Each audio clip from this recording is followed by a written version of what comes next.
अस्सलाम वालेकुम everyone, welcome to Ayesha medical education. आज इस वीडियो में हम लोग स्टडी करने जा रहे हैं रेनल फेल्यूर। ये हमारे पास एक चैप्टर है जिसमें हम लोग देखेंगे टोटली रेनल फेल्यूर को, acute and chronic. Renal physiology and skin में हमारे पास क्या है, रेनल फेल्यूर एक चैप्टर है, सो उसको हम स्टडी करेंगे। सबसे पहले हम उसका इंट्रोडक्शन देखेंगे, देन हम acute and chronic renal failure को देखेंगे। एक्यूट रेनल फेल्यूर में हम उसकी काजेज एंड फीचर्स देखेंगे, इसी तरह से हम क्रॉनिक रेनल फेल्यूर में भी उसकी काजेज एंड फीचर्स देखेंगे। ठीक है, सबसे पहले हमारे पास क्या है, इंट्रोडक्शन और उसमें डेफिनेशन है। Renal failure refers to the failure of excretory function of kidney. हमारा किडनी क्या है, एक एक्सक्रीटरी ऑर्गन है, एक्सक्रीटरी सिस्टम का पार्ट है। सो इसका जो एक्सक्रीशन का फंक्शन है, एक्सक्रीटरी फंक्शन, वो क्या हो जाएगा, फेल हो जाएगा। It will be unable to perform this function. ठीक है, इसमें होता क्या है, हमारा किडनी जो है वो एक्सक्रीटरी फंक्शन परफॉर्म नहीं कर पाता। एक्सक्रीटरी फंक्शन जो है इसका क्या है, यूरिन फॉर्मेशन, मीन बहुत सारे वेस्ट प्रोडक्ट्स को ये यूरिन के फॉर्म में एक्सक्रीट आउट करता है बॉडी से। जब हमारी बॉडी में यूरिन फॉर्मेशन होता है तो उसका फर्स्ट स्टेप क्या होता है, फिल्ट्रेशन। ठीक है, सो वो जो फिल्ट्रेशन है वो कौन करता है, ग्लोमेरुलस करता है। हमारे नेफ्रॉन का एक पार्ट है ग्लोमेरुलस, वो क्या करता है, फिल्ट्रेशन करता है। ठीक है, सो इसमें क्या होगा कि renal failure is characterised by the decrease in glomerular filtration rate. Mean जो GFR रेट है वो डिक्रीज होना स्टार्ट हो जाएगा जैसे जैसे हमारी बॉडी जो है वो रेनल फेल्यूर की तरफ जाएगी। इनिशियल स्टेजेस में क्या होता है कि जैसे रेनल फेल्यूर स्टार्ट होता है तो GFR इतना ज़्यादा डिक्रीज नहीं होता, मीन यूरिन फॉर्मेशन में फिल्ट्रेशन का फंक्शन इतना डिक्रीज नहीं होता।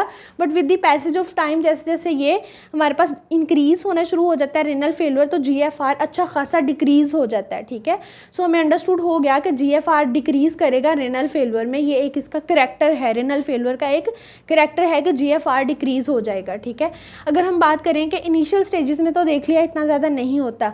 सो ये प्रोमिनेंट कब होता है, हमें कब आइडिया होता है कि हमारा GFR डिक्रीज हो गया, जब हमारे पास 50% ऑफ नेफ्रॉन जो है वो डिक्रीज हो जाते हैं। मीन 50% नेफ्रॉन जो है वो अफेक्ट हो गई हैं, फेल हो गया है हमारा किडनी इतना ज़्यादा, और 50% जो है वो रिमेनिंग है जो वर्किंग में है। ठीक है, सो 50% डिक्रीज है, 50% जो है वो अनइफेक्टेड है। ठीक है, तो इसमें क्या होता है कि हमारा GFR रेट कितना डिक्रीज करता है, जस्ट 20 to 30%। अगर देखा जाए 50% नेफ्रॉन जो है वो इफेक्ट हो गई हैं। ठीक है, तो इसी तरह से GFR भी 50% डिक्रीज होना चाहिए। बट ऐसा क्यों होता है, GFR कम डिक्रीज होता है, नेफ्रॉन ज़्यादा ही डिक्रीज हो जाती हैं, क्योंकि जो हमारी अनअफेक्टेड नेफ्रॉन है वो क्या करती हैं, कंपनसेटरी मैकेनिज्म के थ्रू ज़्यादा फंक्शन परफॉर्म करने लग जाती हैं। ठीक है, मीन उनके ऊपर लोड ज़्यादा आ जाता है। ठीक है, जो 50% ठीक हैं, जो 50% अनइफेक्टेड है वो ज़्यादा काम करेंगी, तो GFR में कितना डिक्रीज आता है, थोड़ा कम डिक्रीज आता है, मीन 20 to 30%। नेक्स्ट आ जाता है, renal failure is compounded by other complication such as deficiency of cortisol, deficiency of erythropoietin and disturbance in the acid base balance. सबसे पहली जो वीडियो थी हमारी क्या थी, ओवरव्यू ऑफ किडनी, जिसमें हम लोगों ने इसकी फिजियोलॉजी की स्टडी किया था। उसमें क्या थे, फंक्शंस थे किडनी के। किडनी में एक फंक्शन था कि हमारा किडनी जो है वो विटामिन D प्रोड्यूस करता है इन द फॉर्म ऑफ कैल्सिट्रोल। कैल्सिट्रोल क्या होता है, हमारे पास एक एक्टिव फॉर्म ही होती है विटामिन D की। ठीक है, उसके बाद आ जाता है एरिथ्रोपोएटिन, भी हमारी किडनी में प्रोड्यूस होता है। मीन एरिथ्रोपोइसिस ये हार्मोन करवाता है। ये क्या है, एरिथ्रोपोएटिन एक हार्मोन है जो एरिथ्रोपोइसिस करवाता है, मीन बॉडी में RBCs प्रोड्यूस करवाता है, और हमारे किडनी एसिड बेस बैलेंस भी करते हैं। बट जब हमारे पास रेनल फेल्यूर हो जाएगा तो किडनी में क्या होगा, कॉर्टिसोल की डेफिशिएंसी हो जाएगी, डेफिशिएंसी ऑफ एरिथ्रोपोएटिन भी हो जाएगा, सो अनीमिया हो जाएगा, RBCs नहीं बनेंगे क्योंकि एरिथ्रोपोएटिन ही नहीं बन रहा। उसके अलावा एसिड बेस बैलेंस भी बॉडी का डिस्टर्ब हो जाएगा। अब हम देख लेते हैं acute renal failure.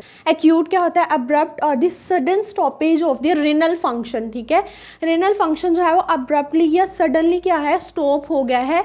It is often reversible, mean ये रिवर्सिबल होता है within few days to few weeks. Mean अगर हम जल्दी इसको पकड़ लें और इसका ट्रीटमेंट स्टार्ट कर दें तो क्या है, ये within few days to few weeks के अंदर अंदर रिवर्सिबल भी हो सकता है। अदरवाइज अगर इसको हम अनट्रीटेड रहने दें तो क्या होता है, क्रोनिसिटी की तरफ जाने शुरू हो जाता है। ठीक है, सो इसकी अगर काजेस की बात करें तो इसमें सबसे पहले क्या है हमारे पास, पाइलोनेफ्राइटिस। नेफ्राइटिस क्या है, नेम से इंडिकेट कर रहा है, नेफ्रॉन की इन्फ्लेमेशन है।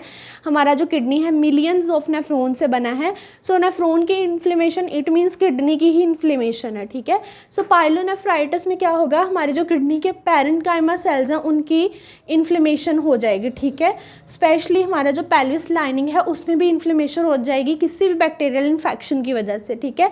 सो उसकी वजह से क्या हो सकता है, एक्यूट रीनल फेल्योर हो सकता है। नेक्स्ट आ जाता है ग्लोमेरुलोनेफ्राइटिस और सिंपली नेफ्राइटिस। ग्लोमेरुलोनेफ्राइटिस नेम से इंडिकेट कर रहा है अगेन नेफ्राइटिस ही है, बट स्पेसिफिकली किसकी, ग्लोमेरुलस की, ठीक है। जो फिल्टरिंग पार्ट ऑफ हमारा किडनी है या फिल्टरिंग पार्ट ऑफ नेफ्रॉन है उसमें स्पेशली इन्फ्लेमेशन आ जाती है ग्लोमेरुलस की। नेक्स्ट आ जाता है रेनल इस्कीमिया। इस्कीमिया क्या है, ब्लड जो है ब्लड सप्लाई वो स्टॉप हो गई है किसी भी ऑब्स्ट्रक्शन की वजह से, वेसल्स में कोई ऑब्स्ट्रक्शन आ गई है तो किडनी को जो ब्लड सप्लाई जा रही थी वो क्या हो गई है, स्टॉप हो गई है, ठीक है। सो क्या डेवलप हो जाएगा, रेनल इस्कीमिया हो जाएगा जो अल्टीमेटली एक्यूट रेनल फेलियर की काज बन सकता है। नेक्स्ट हमारे पास एक्यूट ट्यूब्यूलर नेक्रोसिस, नेम से इंडिकेट कर रहा है नेक्रोसिस क्या होगा, सेल डेथ, ठीक है। किसी भी इशू की वजह से हमारे किडनी के जो ट्यूब्यूलर पोर्शन है उसकी नेक्रोसिस हो सकती है, किसी भी हमारे पास टॉक्सिन की वजह से हो सकती है या ब्लड सप्लाई के स्टॉप होने की वजह से हो सकती है, किसी बर्न की वजह से हो सकती है, किसी इंजरी की वजह से हो सकती है या स्नेक बाइट की वजह से हो सकती है, ठीक है। सो नेक्स्ट है हमारे पास सीवियर ट्रांसफ्यूजन रिएक्शन, मीन एक काज है सीवियर ट्रांसफ्यूजन रिएक्शन।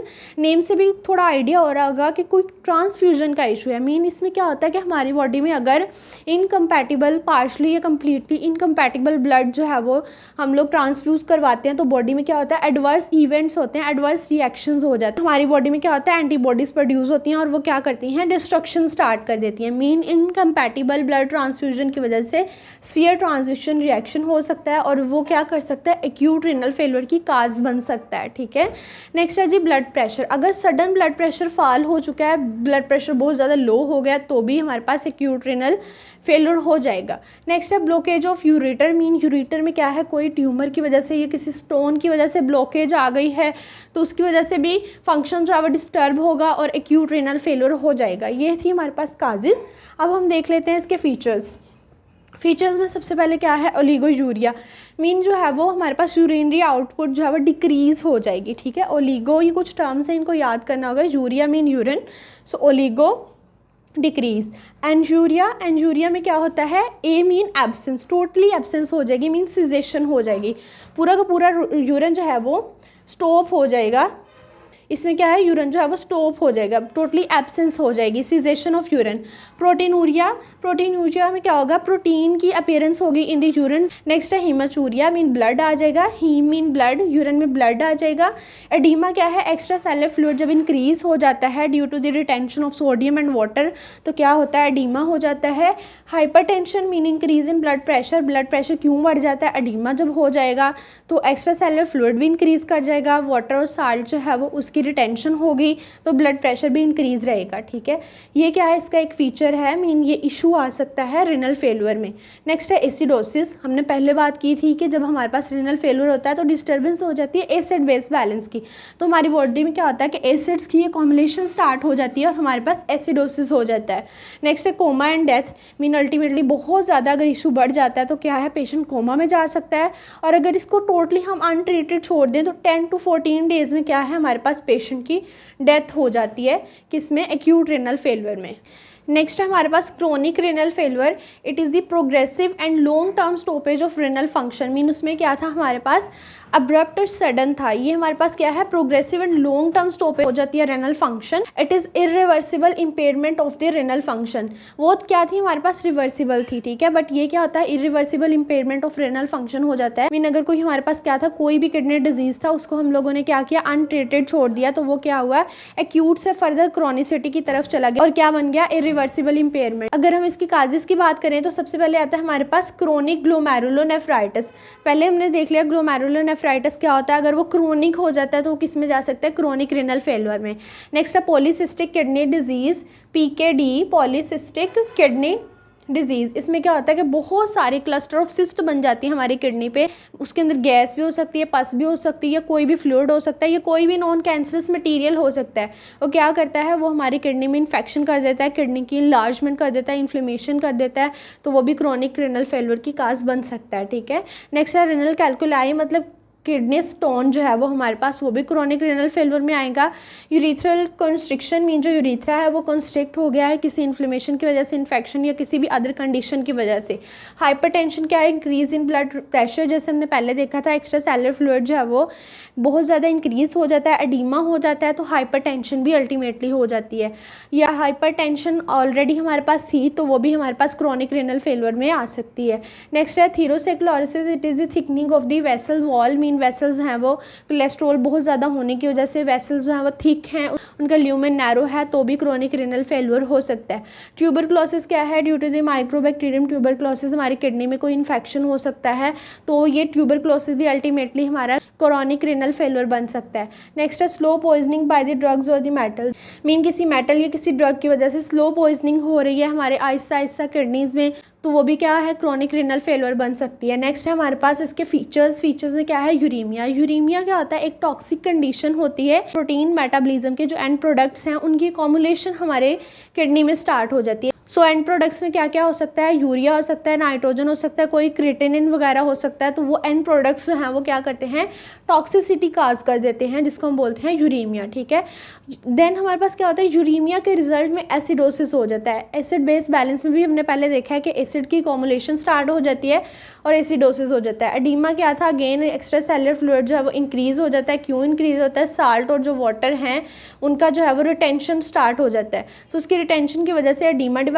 होगा। ब्लड लॉस की वजह से गैस्ट्रोइंटेस्टाइनल ब्लीडिंग है या कोई भी अदर कंडीशन जिसकी वजह से ब्लड लॉस हुआ है तो भी क्रोनिक रेनल फेल्योर हो सकता है। नेक्स्ट है हमारे पास अनीमिया। अनीमिया क्यों होता है, हमने पहले देखा एरिथ्रोपोइटिन नहीं बनती, उसकी डेफिशिएंसी हो जाती है, तो एरिथ्रोपोइसिस नहीं होगी, सो आरबीसीज की जो फॉर्मेशन है वो भी नहीं होगी। जब आरबीसीज नहीं बनेंगे तो क्या हो जाएगा, अनीमिया हो जाएगा। ठीक है, नेक्स्ट हाइपरथायरॉयडिज्म है हमारे पास। हाइपरथायरॉयडिज्म क्यों होगा, क्योंकि कैल्सिट्रोल डिक्रीज होना शुरू हो गया है, सो उसकी वजह से क्या होता है, सेकेंडरी हाइपरथायरॉयडिज्म हमारी बॉडी में स्टार्ट हो जाता है due to the deficiency of the calcitriol. So इसके रिजल्ट में एक तो ये डिजीज़ होगी। उसके अलावा अगर हमें याद हो तो कैल्सिट्रोल क्या है, विटामिन डी। विटामिन डी क्या करवाता है, कैल्शियम की एब्जॉर्प्शन करवाता है। सो जब यही नहीं होगा तो कैल्शियम का लेवल भी क्या हो जाएगा, डिक्रीज हो जाएगा। जब कैल्शियम डिक्रीज हो जाएगा तो बोन्स जो हैं वो वीक हो जाएंगी और उसकी वजह से क्या हो जाएगा, ओस्टियोमलेशिया, मीन बोन्स का डिसऑर्डर है due to the deficiency of calcium. So calcium नहीं है, विटामिन डी नहीं है, तो ये भी हो जाएगा और ये इशू भी हो जाएगा। सो ये क्या है, हमारे पास फीचर्स हैं क्रोनिक रेनल फेल्योर के। सो हमने क्या कंप्लीट स्टडी कर लिया, जिसमें हमने एक्यूट भी देख लिया, क्रॉनिक भी देख लिया, उनके काजेस भी और फीचर्स भी। If you understand this video so please like share and subscribe the channel.